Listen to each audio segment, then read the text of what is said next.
जम्मू कश्मीर के श्रीनगर में बड़ा आतंकी हमला हुआ है। एक दिन पहले आतंकियों ने श्रीनगर के पंथा चौक में पुलिस वालों की बस को निशाना बनाया और फायरिंग की। आतंकियों के इस कायराना हमले में एक एएसआई समेत 3 जवान शहीद हो गए हैं। जिस बस को आतंकियों ने निशाना बनाया उसमें 25 पुलिस वाले सवार थे, जिनमें 14 घायल हो गए हैं। बाद में घायलों में एक जवान शहीद भी हो गया। हमला कितना बड़ा था इसका अंदाजा पुलिस वालों की बस को देखकर लगाया जा सकता है, लेकिन इस बड़े हमले का जवाब पुलिस के जवानों ने उतनी ही तेजी से दिया। पुलिस वालों की जवाबी फायरिंग में एक आतंकी के घायल होने की खबर है, जो वहां से भाग निकला। आतंकी हमले की खबर मिलते ही पूरे इलाके को जवानों ने घेर लिया और भागे हुए आतंकी की तलाश शुरू कर दी है। बताया गया कि इस आतंकी हमले की खुफिया जानकारी सुरक्षा बलों को पहले से थी, जिसके बाद पिछले 3 दिनों से शहर के अलग अलग इलाकों में जम्मू कश्मीर पुलिस और सेना ने पेट्रोलिंग तेज कर दी थी। यही वजह थी कि आतंकियों ने इस हमले के लिए शहर के बाहर का इलाका चुना।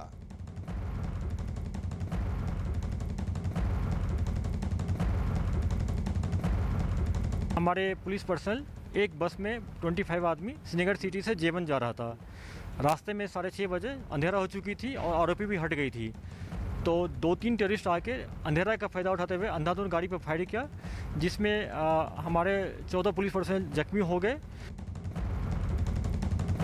जवन इलाके में पुलिस बस पर हुए हमले के बाद श्रीनगर में सिक्योरिटी बढ़ा दी गई है और चप्पे चप्पे पे सीआरपीएफ पुलिस और बाकी सुरक्षा बलों को तैनात किया गया। आप देख सकते हैं ये हाईवे है नौगाम के करीब और यहाँ पे भी आप देख सकते हैं कि सीआरपीएफ को तैनात किया गया है और हर तरह से मॉनिटरिंग की जा रही है। गाड़ियों की सर्च अलग अलग जगहों पर की जा रही है। गाड़ियों को रोक के फिलहाल सुरक्षा के सख्त इंतजाम किए गए हैं, क्योंकि जिस तरीके से कल हमला हुआ, अंधाधुंध गोलियाँ मिलिटेंटों ने चलाई इस पुलिस बस पे और ये जो जेवन का एरिया है वहाँ पे भी सुरक्षा के सख्त इंतजाम किए गए हैं। हालांकि मामले की इन्वेस्टिगेशन अब की जा रही है, लेकिन जिस तरीके से आईजी ने कहा कि उस हमले में एक मिलिटेंट घायल हुआ था, उसकी तलाश अब की जा रही है कि वो कहीं इसी इलाके में ना हो। और उस चीज़ के लिए लगातार सीआरपीएफ पुलिस और आर्मी सर्च ऑपरेशन इस पूरे एरिया में किए हुए हैं और वो तलाशी अलग अलग जगहों पर हो रही है। लेकिन जो बाकी एरियाज़ हैं, कहीं पर ऐसा हमला ना हो, उस चीज़ के लिए अब सुरक्षा बलों को तैनात किया गया है। जिस तरीके से आप देख सकते हैं, जहाँ पे भी आप नज़र दौड़ाएंगे वहां पे आपको सीआरपीएफ पुलिस या एसएसबी और बाकी जो अन्य सुरक्षा बल हैं वो आपको तैनात दिखेंगे। जिस बस पर आतंकियों ने हमला किया उसमें जम्मू कश्मीर पुलिस के 25 जवान बैठे हुए थे। ये जवान शाम होने के बाद अपनी ड्यूटी खत्म करके श्रीनगर से जेवन जा रहे थे। उस वक्त शाम के 6 बज रहे थे और वहां हल्का अंधेरा हो गया था। इसी अंधेरे का फायदा उठाकर 2 से 3 आतंकियों ने बस पर अटैक कर दिया, हमला कर दिया। आतंकियों ने पुलिस वालों की बस पर ताबड़तोड़ गोलियां बरसाई। आतंकियों ने अचानक ऐसा बड़ा हमला किया कि बस में बैठे पुलिस वाले तुरंत जवाब तक नहीं दे पाए। लेकिन थोड़ा संभलते ही पुलिस के जवानों ने भी आतंकियों पर जवाबी फायरिंग की। पुलिस के जवानों की फायरिंग में एक आतंकी के घायल होने की खबर है, जो वहां से फरार हो गया। आतंकियों के इस हमले में एक एएसआई समेत 3 जवान शहीद हो गए हैं, जबकि 13 पुलिस वाले घायल हो गए हैं। एक बार फिर रुक करते हैं मेरे सहयोगी रिफत अब्दुल्ला का, जो इस मामले में लगातार अपडेट दे रहे हैं। रिफत, अभी कोई जानकारी जो आतंकी फरार हुआ है उसके बारे में? देखिए, बिल्कुल जिस तरीके से आपने कहा कि एक जो आईजी ने कहा कि जख्मी हुआ है मिलिटेंट, उसकी तलाश लगातार जारी है।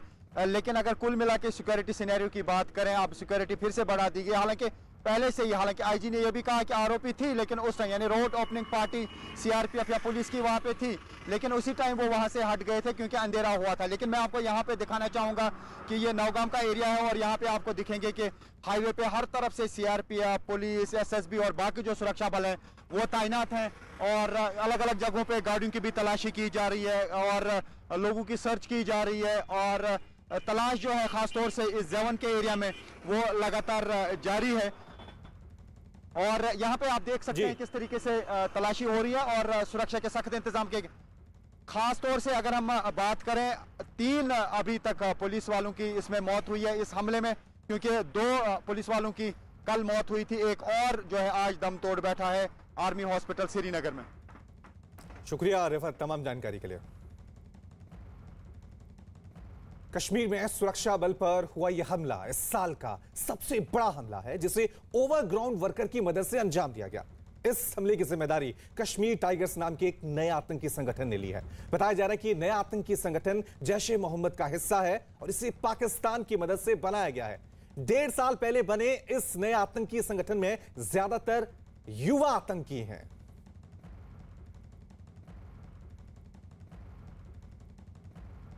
ये जैश मोहम्मद ने खुद क्लेम भी किया है। जैश मोहम्मद का ऑफ शूट है कश्मीर टाइगर, उन्होंने क्लेम भी किया। और जैश मोहम्मद का चूंकि वहाँ से लेकर खरू से पामपोर से लेकर त्राल तक जैश मोहम्मद का मूवमेंट पाया जाता है। हम लोग उसको मॉनिटर भी कर रहे हैं। इस ग्रुप को जल्दी से हम लोग न्यूट्रलाइज करेंगे। चलिए, इस खबर पे और ज्यादा जानकारी के लिए एक बार फिर रुक करते हैं मेरे सहयोगी रिफत अब्दुल्ला का। रिफत, जिस तरह से ऑपरेशन ऑल आउट घाटी में चल रहा है, बौखलाहट आतंकियों की साफ तौर से दिख रही है, लेकिन अब ये नए आतंकी संगठन भी सामने आ रहे हैं, कश्मीर टाइगर्स, जिसने इस अटैक को अंजाम दिया है। देखिए, बिल्कुल जिस तरीके से अभी तक हमने देखा कि काफी सारे हमले हुए, उसकी टीआरएफ यानी द रेजिस्टेंस फ्रंट ने रिस्पॉन्सिबिलिटी कबूल की थी, लेकिन कल का ये जो हमला हुआ, ये कश्मीर टाइगर्स ने एक प्रेस नोट जारी करके उसकी रिस्पॉन्सिबिलिटी कबूल की है। अब हालांकि ये लेसर नोन मिलिटेंट संगठन है, लेकिन आईजीपी का ये कहना है कि जैश इसके पीछे है। अब बाकी इन्वेस्टिगेट किया जाएगा मामले को, लेकिन समझा जा रहा है कि 2 से 3 मिलिटेंट थे जिन्होंने ये हमला किया। मैंने कहा कि जब ये हमला हुआ उसके बाद सुरक्षा के सख्त इंतजाम फिर से किए गए, और आप देख सकते हैं मेरे इर्द गिर्द भी यहाँ पे सीआरपीएफ की प्रेजेंस हर तरफ से है, चेकिंग हो रही है। और जहाँ पे भी आप नजर दौड़ेंगे, आप देखिए किस तरीके की प्रेजेंस हाईवे पे है। इवन बंकर्स काफी जगहों पे अब नए एस्टैब्लिश किए गए हैं श्रीनगर में रिसेंट टाइम्स में, और अब बीएसएफ को भी लगा दिया गया है ड्यूटी पे। कई जगहों पे अब बीएसएफ भी यहाँ पे सिचुएशन मॉनिटर कर रही है। सिक्योरिटी के इंतजाम जो है सख्त कर दिए गए हैं। आर्मी लगातार लगी हुई है अलग अलग एरियाज में। जो जेवन का एरिया है वहाँ पे इस वक्त आर्मी भी है, सीआरपीएफ भी है, पुलिस भी है, बीएसएफ भी है, एसएसबी भी है, और जितने भी सुरक्षा एजेंसीज हैं वो लगातार ये देखने की कोशिश कर रहे हैं कि वो मिलिटेंट जिन्होंने हमला किया वो कहां से भाग निकलने में कामयाब हो गए। लेकिन आईजीपी का कहना है कि एक मिलिटेंट उसमें जख्मी हुआ था। बुलेट ट्रेल को देखते हुए जो है शायद उसको अब फॉलो किया जाएगा, पता लगाया जाएगा कि कौन लोग थे, कितने थे। हालांकि सीसीटीवी फुटेज मिलना वहां पे थोड़ा सा मुश्किल है, क्योंकि वो रेजिडेंशियल एरिया है। क्या उस स्पॉट पे सीसीटीवी कैमरा लगे हुए थे, क्योंकि अंधेरा था, क्या उसमें से कुछ दिख पाएगा जिससे आगे का कोई लीड मिलेगी, ये क्या पाना मुश्किल है। फिलहाल मामले की इन्वेस्टिगेशन की जा रही है, लेकिन लेटेस्ट अभी यही है कि एक और पुलिस का जो जवान है वो दम तोड़ बैठा है। तो कुल मिला के अभी तक 3 लोग जो है पुलिस के, उनकी मौत हुई है, और 11 जो जख्मी हैं उनका इलाज हॉस्पिटल्स में। ठीक है रिफत, लौटेंगे आपके पास दोबारा अपडेट के लिए। वहीं अपने दर्शकों को बता दें कि कश्मीर में हुए आतंकी घटना पर प्रधानमंत्री ऑफिस की तरफ से ट्वीट किया गया है, जिसमें लिखा गया है कि प्रधानमंत्री नरेंद्र मोदी ने जम्मू कश्मीर में हुए आतंकी हमले की जानकारी मांगी है। उन्होंने हमले में शहीद हुए सुरक्षा कर्मियों के परिवारों के प्रति संवेदना व्यक्त की है। वहीं कांग्रेस नेता राहुल गांधी ने भी आतंकी हमले पर ट्वीट किया है। उन्होंने अपने ट्वीट में लिखा कि श्रीनगर में शहीद हुए जवानों के परिवारों को मेरी शोक संवेदनाएं, घायलों के जल्द स्वस्थ होने की कामना करता हूं। पूरा देश चाहता है कि इस सुंदर वादी में अमन शांति हो, आतंक का अंत हो। कश्मीर में सुरक्षा बल पर हुए इस हमले की बीजेपी के नेताओं ने निंदा की है। बीजेपी ने इस हमले के पीछे पाकिस्तान का हाथ बताया और दावा किया कि घाटी में आतंक फैलाने वाले आतंकियों को सुरक्षा बल के जवान चुन चुन कर मारेंगे। पाकिस्तान के कायर आतंकवादियों ने कश्मीर घाटी को फिर लहूलुहान करने की बहुत बड़ी साजिश की है। पाकिस्तान के आतंकवादियों ने हमेशा कश्मीर के अंदर बेगुनाह लोगों की हत्याएं की हैं। पाकिस्तान मानवता का कातिल है। पाकिस्तान चाहता है कि कश्मीर को कब्रिस्तान बनाए। सुरक्षा बलों की बस पर अटैक हुआ है, निश्चय ही बड़ी दुखद घटना है, और मैं इस पर जो 2 हमारे जवान शहीद हुए हैं, सबसे पहले उनको अपनी श्रद्धांजलि देता हूं। उन लोगों को याद रखना चाहिए और पाकिस्तान को याद रखना चाहिए कि इस प्रकार के अटैक से कोई ये मूव रुकेगा, ऐसा नहीं होगा। पहले भी इस प्रकार के कुछ हमले हुए हैं, लेकिन सरकार अपनी स्ट्रेटजी चेंज करती है। सुरक्षा बल अपनी स्ट्रेटजी, जल्द ही उनको मार गिराया जाएगा। संवेदना उन सब परिवारों के लिए जिन्होंने आज अपने जो है उनको खो दिया, अपने परिवार के लोगों को। पूरा हिंदुस्तान आपके साथ खड़ा हुआ है। लेकिन एक सवाल मैं सब उन पॉलिटिकल लीडर से पूछना चाहता हूं, कश्मीर में जो लोग इन टेररिस्ट को इनोसेंट मिसगाइडेड यूथ बताते हैं, आज इनके बारे में उनका क्या कहना है? क्योंकि जब कभी भी ऐसी कोई घटना होती है तो सबसे ज़्यादा तो यही जो पॉलिटिकल स्टूडीज़ में मैं कहूँगा जो ये सबसे ज़्यादा हाय तौबा मचाते हैं वहाँ पर। आज इन्होंने कोई भी ट्वीट नहीं किया अभी तक। वहीं विपक्ष ने भी घाटी में हुए इस आतंकी हमले पर अफसोस जताया है। नेशनल कॉन्फ्रेंस के नेता फारूक अब्दुल्ला ने तो आतंकी घटनाओं को रोकने के लिए पाकिस्तान से बातचीत करने की बात कह दी। तो वहीं कांग्रेस नेता अश्विनी हांडा ने आतंकियों के खिलाफ कड़ी कार्रवाई की मांग की है।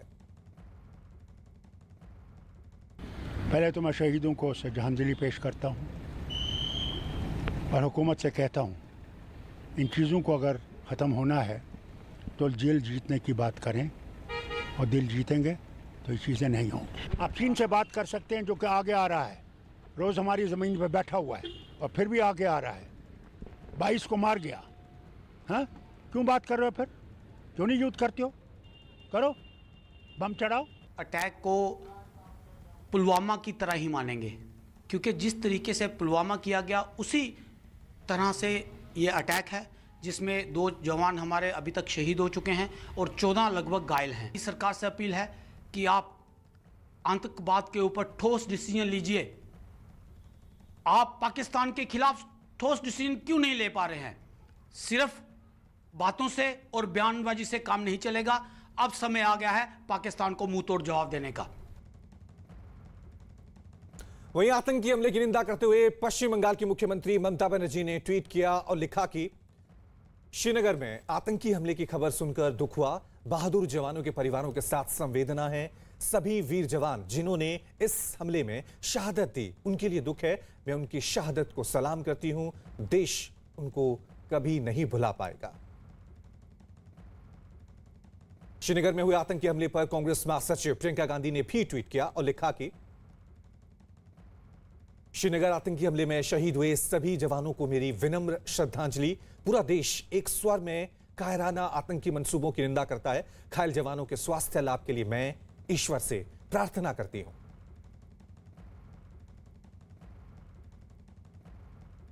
जम्मू कश्मीर के पुंछ में सुरक्षा बल के जवानों ने एक आतंकी को ढेर कर दिया। इस वक्त की बड़ी खबर आपको बता दें, जबकि 2 आतंकियों के घिरे होने की खबर है। जो जानकारी सामने आई उसके मुताबिक सुरक्षा बल को पुंछ के सुरनकोट इलाके में 3 से 4 आतंकियों के छिपे होने की खबर मिली थी, जिसके बाद जवानों ने पूरे इलाके को घेर कर सर्च ऑपरेशन चलाया। सुबह करीब 5 बजे सुरक्षा बल ने आतंकियों को घेर लिया था और फिर मुठभेड़ में एक आतंकी को मार गिराया। खबर है कि आतंकियों के साथ अभी भी मुठभेड़ वहां पर जारी है। बड़ी खबर जम्मू कश्मीर के पुंछ से यह सामने आई है, जिसमें सुरक्षा बलों ने एक आतंकी को ढेर कर दिया है। इस खबर पे और ज्यादा जानकारी के लिए सीधा रुख करते हैं मेरे सहयोगी पवन का। पवन, क्या अपडेट है अभी एनकाउंटर के बारे में?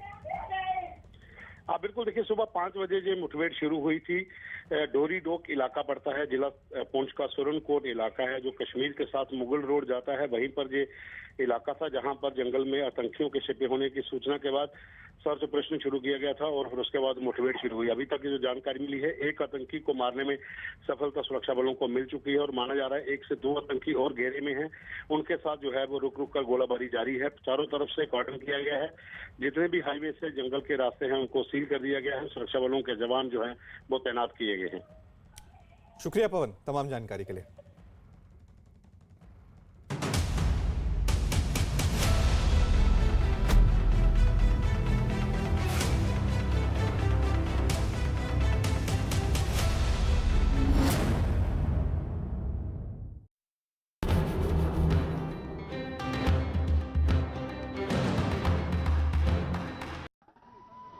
नमस्कार, आप देख रहे हैं न्यूज 18 इंडिया। आपके साथ मैं हूं सबीना तामंग देशमुख।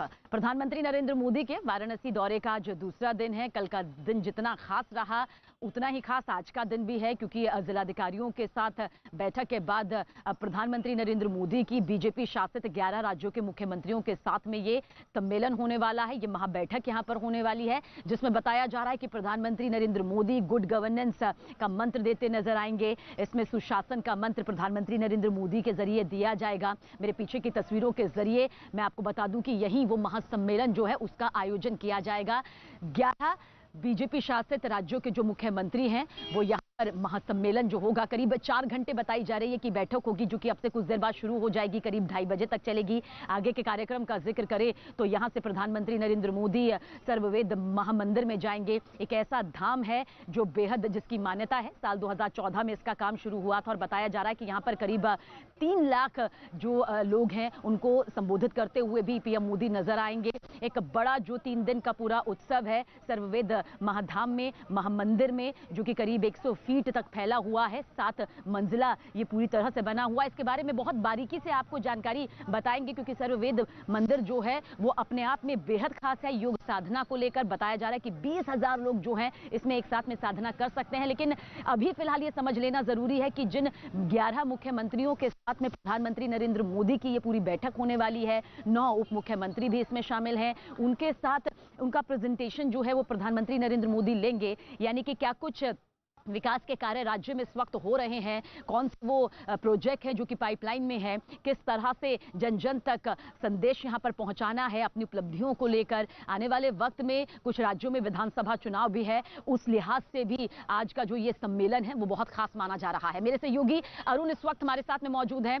अरुण, क्या कुछ फिलहाल इस सम्मेलन को लेकर नजर आपकी बनी हुई है, उस पर आएंगे। अमित भी हमारे साथ बने हुए हैं। अमित, सबसे पहले आपकी तरफ रुख, पूरी डिटेल चाहेंगे आज के कार्यक्रम की, खासतौर से 11 मुख्यमंत्रियों के साथ जो बैठक यहां पर होने वाली है कुछ ही देर में। अमित, देखिए 11 मुख्यमंत्री जो हैं इस वक्त पहुंच चुके हैं पीएम जो गेस्ट हाउस में रुके हुए हैं उसी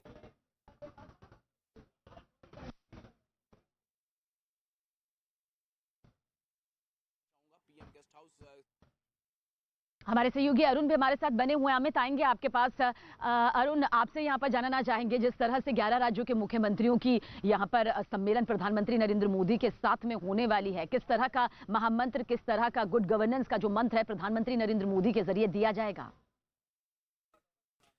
देखिए, पहली बात तो यह है कि सबीना 2024 में लोकसभा चुनाव है, उसके लिए जरूरी है कि 2022 में जो 5 राज्यों के विधानसभा चुनाव होने हैं वहां बीजेपी अपनी सरकार रिपीट करे और जहां पर नहीं है सरकार में वहां पर सत्ता में आए, क्योंकि इसी से माहौल बनता है। एक तरह से सत्ता का सेमीफाइनल इसको कहा जा रहा है। तो प्रधानमंत्री नरेंद्र मोदी काशी विश्वनाथ कॉरिडोर के उद्घाटन के मौके पर आए थे, लेजर शो देखा उन्होंने, आरती की गंगा जी की, लेकिन अब वो अपने संगठन की पेंच कस रहे हैं। अपने संगठन यानी भारतीय जनता पार्टी उत्तर प्रदेश से लेकर उत्तराखंड तक, हरियाणा से लेकर के और पूर्वोत्तर तक जहां जहां उसकी सरकार है वहां कैसे गवर्नेंस के जरिए, विकास के जरिए मतदाताओं तक पहुंचना है ताकि बहुमत मिले उनको चुनाव जब हो तब। अब मैं इस वक्त आपको तस्वीर दिखाऊं, जो BLW गेस्ट हाउस है जहां पर प्रधानमंत्री 2014 में यहाँ के सांसद बनने के बाद से ही लगातार रुकते रहे हैं। प्रधानमंत्री का आशियाना यही है, जब कभी भी वो काशी में होते हैं तो कल शाम तक, रात तक उन्होंने निरीक्षण किया कहां पर विकास कार्य हो रहे हैं और अब थोड़ी देर बाद यहां से निकलेंगे और प्रशासनिक भवन BLW का जो है वहां पर मुख्यमंत्री सारे इकट्ठा होंगे, उनके साथ बातचीत करेंगे, सुशासन का मंत्र देंगे। उन राज्यों में क्या क्या परियोजनाएं, योजनाएं विकास की चलाई गई, आम लोगों के लिए क्या सुविधाएं दी गई, ये एक दूसरे को बता करके और एक समेकित ब्लूप्रिंट तैयार करेंगे कि आने वाले दिनों में बीजेपी शासित राज्यों में किस तरह से विकास योजनाएं और आम जनता के हित की बात करनी है। ठीक, अरुण, आएंगे आपके पास भी, एक बार फिर से लौटेंगे। अमित एक बार फिर से हमारे साथ मौजूद है। अमित, प्रधानमंत्री नरेंद्र मोदी की जो सम्मेलन यहाँ पर मुख्यमंत्रियों के साथ में होनी है, उप मुख्यमंत्रियों के साथ में होनी है, उसके एजेंडे को यहाँ पर समझना जरूरी हो जाता है, खासतौर से ऐसे वक्त में जब आने वाले वक्त में कुछ राज्यों के विधानसभा चुनाव है। क्या इसके राजनीतिक सियासी मायने? जी हाँ, बिल्कुल।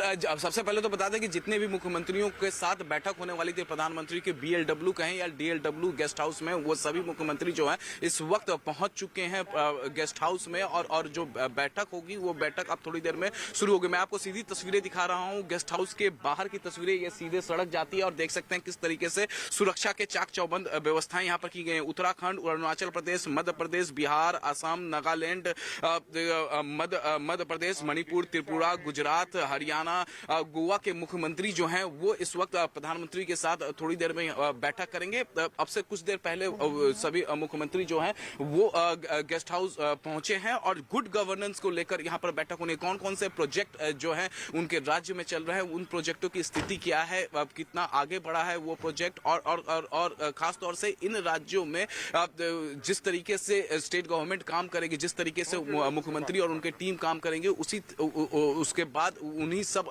प्रोजेक्ट्स को लेकर जब वहां पर विधानसभा चुनाव होंगे तभी जो सरकार है, जो बीजेपी है, वो लोगों के बीच में जाकर कह पाएगी। और ये एक तरीके से एक खाका तैयार की जा रही है कि उन प्रोजेक्टों को लेकर जो 2024 का लोकसभा चुनाव होगा या उससे पहले 2022 में जो 5 स्टेटों का विधानसभा चुनाव होगा, उसकी एक रणनीति यहाँ पर तैयार की जा रही है। राज्यों में होने वाले विधानसभा चुनाव को लेकर आज का ये सम्मेलन और ज्यादा खास माना जा रहा है। हालांकि इन 5 राज्यों के मुख्यमंत्री तो शामिल हो ही रहे हैं, इसके अलावा जो बाकी राज्यों के भी बीजेपी शासित मुख्यमंत्री हैं वो भी यहाँ पर शामिल होने के लिए पहुंचे हुए हैं। कुछ देर बाद ये सम्मेलन की पूरी तस्वीर सामने आएगी, पूरी डिटेल आप तक पहुंचाते हैं उन 11 मुख्यमंत्रियों की जो कि शामिल यहाँ पर होने वाले हैं। फिलहाल इन 2 तस्वीरों के जरिए आप देखिए किस तरह से उत्तराखंड के मुख्यमंत्री पुष्कर सिंह धामी पहुंचे हुए हैं, कर्नाटक के मुख्यमंत्री बोम्मईराज भी बसई यहाँ पर पहुंचे हुए हैं। बाकी वो कौन कौन से मुख्यमंत्री हैं, डिटेल इस वक्त हमारे पास मौजूद है, आप तक पहुंचा दे। हरियाणा के मुख्यमंत्री मनोहर लाल खट्टर, त्रिपुरा के मुख्यमंत्री बिप्लब कुमार देव इसमें शामिल हो रहे हैं। उत्तराखंड के मुख्यमंत्री पुष्कर सिंह धामी जिनकी तस्वीर इस वक्त आपके सामने मौजूद है, गुजरात के मुख्यमंत्री भूपेंद्र भाई पटेल और हिमाचल के मुख्यमंत्री जयराम ठाकुर समेत मुख्यमंत्री बसवराज बोम्मई भी इसमें शामिल होंगे। देखिए, विपक्ष की मानसिकता ही केवल चुनाव को लेकर है। माननीय मोदी जी के नेतृत्व में लगातार चाहे धार्मिक स्थल हो, चाहे देश का विकास हो, चाहे देश की आर्थिक व्यवस्था हो या देश की सीमाओं की सुरक्षा की बात हो, हर क्षेत्र में भारत आगे बढ़ रहा है। और मोदी जी के क्षेत्र में, मोदी जी के नेतृत्व में पूरी दुनिया के अंदर भारत का मान सम्मान और स्वाभिमान हर क्षेत्र में बढ़ रहा है। अभी तो कैलाश जैसा दिख रहा है और मोदी जी का जो एक विज़न है और उनका जो इम्प्लीमेंटेशन का तरीका है इसमें दिखता है। अगर सरकार मन बनाए तो क्या कुछ कर सकते हैं और कितना सुविधा लोगों को हो सकता है। पूरी कॉरिडोर जो उन्होंने बनाया ये तो अद्भुत है और बहुत सारे लोगों की आस्था जो है वो आस्था कायम करने का ये जो काम है, पूरा भारतवर्ष बहुत साल तक मोदी जी को याद करेंगे। और हमारे सहयोगी अरुण सिंह भी हमारे साथ मौजूद है। अरुण, सुशासन और गुड गवर्नेंस का जो मंत्र आज प्रधानमंत्री नरेंद्र मोदी 11 राज्यों के बीजेपी शासित मुख्यमंत्रियों को यहां पर देने वाले हैं, खास क्या कुछ इसमें रहेगा? क्योंकि वो जानते हैं जन जन तक आखिर पहुंचना है तो जन संदेश भी यहां पर देना होगा, वो भी अपनी जिम्मेदारियों और कार्य निर्माण को लेकर। देखिए, पहले मैं आपको तस्वीर दिखाता हूं BLW गेस्ट हाउस का, जहां पर जो संगठन की बैठक हो रही थी प्रधानमंत्री नरेंद्र मोदी के साथ, जिसमें भारतीय जनता पार्टी के राष्ट्रीय अध्यक्ष JP नड्डा भी मौजूद थे, BL संतोष मौजूद थे। वो बैठक अब खत्म हो गई है। मतलब जो संगठन और तैयारियों को लेकर विधानसभा चुनाव की बैठक चल रही थी, रणनीति बन रही थी, वो बैठक खत्म हो गई है। और अब ये जो DLW, जिसको BLW गेस्ट हाउस कहते हैं, उसके गेस्ट हाउस से प्रधानमंत्री निकलने वाले हैं और जाएंगे वहां जहां आप हैं, यानी प्रशासनिक भवन, जहां पर 11 राज्यों के मुख्यमंत्रियों और उप मुख्यमंत्रियों के साथ प्रधानमंत्री की बैठक होनी है। उस बैठक में बीजेपी अध्यक्ष JP नड्डा के भी शामिल रहने की बात कही जा रही है। उस बैठक का एजेंडा एक ही है कि अगले साल 5 राज्यों में विधानसभा चुनाव है। भारतीय जनता पार्टी की सरकारें राज्यों में कैसा काम कर रही है, केंद्र सरकार क्या काम कर रही है, वो प्रधानमंत्री खुद अपनी रैलियों में, अपने भाषणों में बताते हैं, लेकिन राज्य की सरकारें क्या काम कर रही हैं आम जनता के हित की, उनको हाईलाइट करना, किसी प्रोजेक्ट को कैसे किसी राज्य में संचालित किया जा रहा है और अगर वो बेहतरीन प्रोजेक्ट है तो क्या बीजेपी के दूसरे राज्य में भी उसको संचालित किया जा सकता है। एक समेकित योजना, एक कंसोलिडेटेड प्लान बनाने की कोशिश है, जिसके जरिए पार्टी न सिर्फ विधानसभा चुनाव में अच्छा प्रदर्शन करे बल्कि 2024 की फाउंडेशन भी ले करे, यानी उसकी नींव का पत्थर भी 2022 में लगा दे। 2024 में बड़ा चुनाव होना है, लोकसभा का चुनाव होना है। तो इस वक्त अगर मैं तस्वीरें फिर आपको दिखाऊं, BLW गेस्ट हाउस जो वाराणसी का है, वहां पर तैयारियां अंतिम चरण में है। प्रधानमंत्री नरेंद्र मोदी की गाड़ी आप देखिए धीरे धीरे उनके कमरे तक जा रही है। और इस वक्त जो तस्वीरें आप देख रहे हैं, एसपीजी के जो लोग हैं वो तैनात है। और मुख्यमंत्री योगी आदित्यनाथ मुझे दिखाई दे रहे हैं। मुख्यमंत्री योगी आदित्यनाथ को जरा दिखाइए। भगवा कपड़े पहने हुए मुख्यमंत्री योगी आदित्यनाथ गाड़ी में बैठ चुके हैं। मुख्यमंत्री योगी आदित्यनाथ गाड़ी में बैठ चुके हैं और प्रधानमंत्री भी संभवतः उसी गाड़ी में है। सबीना, थोड़ी देर और रुकिए, यहाँ पर मैं आपको दिखा रहा हूँ तस्वीरें। प्रधानमंत्री एकदम निकलने वाले हैं और गाड़ी उनकी चल चुकी है। आप बने रहिए न्यूज़ 18 इंडिया के साथ, आपको मैं दिखा रहा हूँ। आप देखिए तस्वीरें, देखिए यहाँ पर सिक्योरिटी अमला अलर्ट हो गया। अगले 3 से 4 सेकंड में आपको 5 सेकंड में प्रधानमंत्री नरेंद्र मोदी की गाड़ी दिखाई देगी। तो ये जो BLW गेस्ट हाउस है वाराणसी का, जहाँ प्रधानमंत्री संगठन की बैठक ले रहे थे, वहां से निकल रहे हैं और अब प्रधानमंत्री नरेंद्र मोदी की गाड़ी यहाँ पर गेट पर बाहर आ रही है। तो आप जरा तस्वीरों को देखिए, इन तस्वीरों को देखिए कि प्रधानमंत्री, देखिए ये पायलट कार आगे निकल रही है और अब प्रधानमंत्री गाड़ी इसके ठीक पीछे है। प्रधानमंत्री की गाड़ी जो आपको दिखाई देगी। प्रधानमंत्री नरेंद्र मोदी अब प्रशासनिक भवन में जो अधिकारियों के साथ यहाँ पर जो पार्टी पदाधिकारियों के साथ बैठक थी वो खत्म हो गई। और अब देखिए ये गाड़ी प्रधानमंत्री नरेंद्र मोदी की आपको दिखाई दे रही होगी। योगी आदित्यनाथ आपको दिखाई दे रहे हैं, इसी गाड़ी में बैठे हैं और इसी गाड़ी में प्रधानमंत्री भी बैठे हैं। सबसे आगे प्रधानमंत्री नरेंद्र मोदी आपको दिखाई दे रहे हैं, जो अब प्रशासनिक भवन की तरफ जा रहे हैं, जहां पर मुख्यमंत्रियों के साथ उनका सम्मेलन है और हाथ हिला रहे हैं। देखिए छोटा सा बच्चों का एक समूह है, एक छोटा सा बच्चों का समूह है और उनको हाथ हिला रहे हैं। प्रधानमंत्री उनका अभिवादन स्वीकार कर रहे हैं। ये कुछ लोग BLW गेस्ट हाउस पर भी इकट्ठा हो गए थे, तो प्रधानमंत्री से मिलना चाहते थे, उनको देखना चाहते थे। और इस बीच आप देखिए यहाँ पर तस्वीरें, इन लोगों के साथ, बच्चों के साथ प्रधानमंत्री ने हाथ हिला करके उनके अभिवादन को स्वीकार किया है। जयपाल रावत जी, क्या कहा प्रधानमंत्री को? आप लोगों ने नमस्ते किया था? हाँ, किया। तो फिर क्या किया प्रधानमंत्री? उन्होंने वेव तो देखा आपने नजदीक से? हाँ, देखा। खुशी हो रही है कि आपने प्रधानमंत्री को देखा, क्योंकि टीवी नहीं देखती? बहुत खुशी हो रही है। क्या देखा बेटा? क्या नाम है आपका? जरा इधर आइएगा। क्या नाम है आपका? मोदी जी ने मेरे से हैंडशेक ऐसे। मोदी जी ने आपके साथ हाथ हिलाया? हाँ। आपने क्या पहले किया था? आपने भी वेव किया था? अंकल हाँ, मैंने पहले वेव किया था। अच्छा, तो ये देखिए ये जो बच्चे हैं इनकी खुशी देखिए कि प्रधानमंत्री यहाँ से निकल रहे थे, कुछ बच्चे इकट्ठा हो गए थे और उन्होंने हाथ हिलाया था प्रधानमंत्री को। उसके बाद प्रधानमंत्री थोड़ी देर तक गाड़ी यहाँ पर रोक करके, और चूंकि बुलेट प्रूफ कार उनकी होती है, शीशे तो नहीं खोल सकते वो, कुछ ही देर में प्रधानमंत्री नरेंद्र मोदी का काफिला यहाँ पर पहुंचेगा और 11 मुख्यमंत्रियों के साथ यहाँ पर गुड गवर्नेंस का पाठ पढ़ाते हुए, मंत्र देते हुए वो नजर आएंगे। और हमारे सहयोगी अमित भी हमारे पास साथ मौजूद है। अमित, बस कुछ ही देर में यहाँ पर नरेंद्र मोदी पहुंचेंगे और साथ ही 11 मुख्यमंत्रियों के साथ में जो ये महासम्मेलन होने वाला है उसकी तस्वीर भी नजर आएगी। इस वक्त प्रशासनिक केंद्र में ही मौजूद हैं। जी हाँ, बिल्कुल, मैं आपको सीधी तस्वीरें दिखा रहा हूँ। जो काफिला है प्रधानमंत्री का, वो आप देख सकते हैं कि जो सबसे बाहरी काफिला होता है, जो प्रधानमंत्री सिक्योरिटी का, लोकल पुलिस का, वो यहाँ पर पहुंच चुका है प्रशासनिक भवन। और यहाँ पर मैं तस्वीरें दिखाऊं कि किस तरीके से अलर्ट पर यहाँ पर जो है वो लोकल पुलिस यहाँ पर हो चुके हैं। यानी अगले कुछ ही मिनट में यहाँ पर प्रधानमंत्री नरेंद्र मोदी यहाँ पर पहुंच जाएंगे। देखिए किस तरीके से तस्वीरें हैं। ये प्रशासनिक भवन की तस्वीर है, एडमिनिस्ट्रेशन ऑफिस है, एडमिनिस्ट्रेटिव ऑफिस है और इसमें जो है सभी मुख्यमंत्री जो है वो पहुंच चुके हैं। मैं काफिला आपको दिखा रहा हूं, प्रधानमंत्री का काफिला, वो काफिला पहुंच चुका है इस वक्त प्रशासनिक भवन। यहां तस्वीरों में आप देख सकते हैं ये काफिले की सबसे पहली गाड़ी है, जिसमें आप देख सकते हैं कि सुरक्षा के जवान तैनात है। ये पहली गाड़ी काफिले की गई, ये दूसरी गाड़ी है, आप देख सकते हैं। और ये दूसरी गाड़ी एडमिनिस्ट्रेटिव ऑफिस के सामने से निकलती हुई ये तीसरी गाड़ी है प्रधानमंत्री के काफिले की, ये चौथी गाड़ी यहाँ पर। और जब भी प्रधानमंत्री यहाँ पर काशी में आते हैं तब वो यहीं BLW या DLW कह सकते हैं, वहां देख सकते हैं। ये इस गाड़ी में प्रधानमंत्री नरेंद्र मोदी सबसे फ्रंट सीट पर बैठा हुआ है,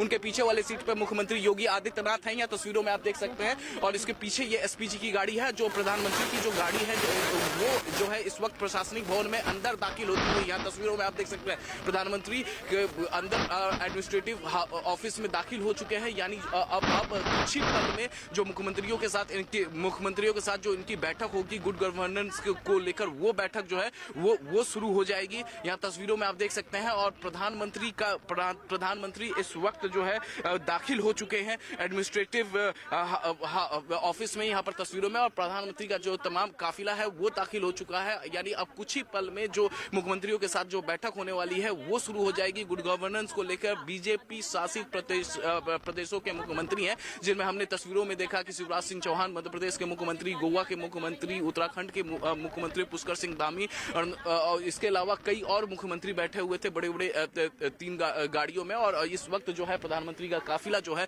अंदर एडमिनिस्ट्रेटिव ऑफिस में अंदर दाखिल होता हुआ, सबसे जो ये काफिले के बीच में जो गाड़ी थी वो प्रधानमंत्री उस गाड़ी में बैठे हुए थे। प्रधानमंत्री के जो पीछे गाड़ी की जो पीछे वाली सीट थी उस पर मुख्यमंत्री योगी आदित्यनाथ बैठे हुए थे। जी सवीना।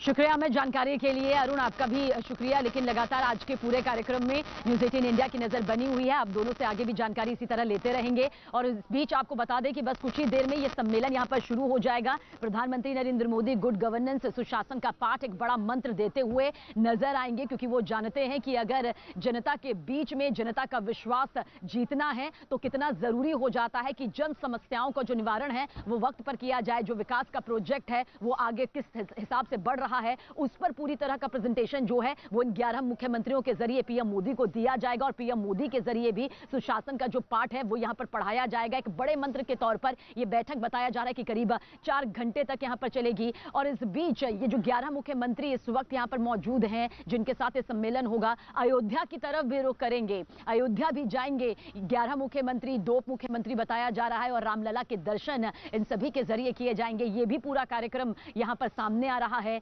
और वहां पर पूरी तरह से जो व्यवस्थाएं हैं होटल्स में रहने को लेकर वो की गई हैं, सुरक्षा के इंतजाम भी वहां पर किए गए हैं, तैयारियां भी वहां पर पूरी हो गई है। तो अयोध्या की धरती से भी एक बड़ी तस्वीर नजर आने वाली है, क्योंकि 11 राज्यों के जो मुख्यमंत्री हैं, बीजेपी शासित राज्यों के मुख्यमंत्री, वहां पर उनके पहुंचने का ये पूरा कार्यक्रम है, पूरी व्यवस्था यहां पर है। इसके अलावा जानकारी आप तक पहुंचा दें कि यूपी के मुख्यमंत्री योगी आदित्यनाथ बताया जा रहा है कि यहां पर पहुंच सकते हैं, यानी कि अयोध्या का जो ये पूरा रामलला का दर्शन है उसमें वो शामिल हो सकते हैं। बिहार के मुख्यमंत्री नीतीश कुमार का भी नाम सामने आ रहा है, वो भी शामिल हो सकते हैं। हालांकि इसमें अभी थोड़ा संशय बरकरार है, लेकिन 11 राज्यों के जिन मुख्यमंत्रियों का जिक्र हम बार बार कर रहे हैं उनमें उत्तराखंड, अरुणाचल प्रदेश, त्रिपुरा, मणिपुर, गुजरात, हरियाणा, मध्य प्रदेश ये शामिल है। यानी कि कहा जा सकता है कि अयोध्या की जमीन पर भी वही बड़ी तस्वीर नजर आने वाली है जो कि काशी की धरती से यहां पर नजर आई थी। काशी में इस वक्त जिस तरह से विकास कार्य चल रहे हैं, किस तरह से विकास की परियोजनाएं और आगे बढ़ रही हैं, इस पर तो प्रधानमंत्री नरेंद्र मोदी की नजर बनी ही हुई है। लेकिन इसके अलावा क्या कुछ आज 11 राज्यों के मुख्यमंत्रियों की तरफ से प्रेजेंटेशन दिया जाएगा, उस पर भी खास तौर से निगाहें टिकी हुई हैं। तो आज विश्वनाथ कॉरिडोर के उद्घाटन समारोह के मौके पर किस तरह से तमाम बीजेपी शासित प्रदेशों के जो मुख्यमंत्री हैं वो वाराणसी में मौजूद है, और इसी सम्मेलन में जो हैं वो इस वक्त अपना प्रेजेंटेशन भी यहां पर सामने रखेंगे। और आइए अब आपको वो तस्वीर भी दिखाते हैं जो काशी विश्वनाथ कॉरिडोर की खूबसूरती को, उसकी बेशकीमती बहुमूल्य धरोहर को दिखाती हुई ऊपरी तौर पर आपको नजर आएगी। हालांकि पहले की तस्वीर में और आज की तस्वीर में जमीन आसमान का अंतर नजर आता है। ये वो तस्वीर है जो बेहद खूबसूरत होंगी। 6 तस्वीरें यहां पर आप देख लीजिए। ये प्रधानमंत्री नरेंद्र मोदी से जुड़ी हुई उनके काशी दौरे की पहली तस्वीर है। वाराणसी दौरे का आज दूसरा दिन है, लेकिन कल यानी कि जो पहली तस्वीर आई थी वो तमाम तस्वीरें 6 तस्वीरों के जरिए हम आप तक पहुंचा रहे हैं। काशी का जीर्णोद्धार हुआ तस्वीरें आज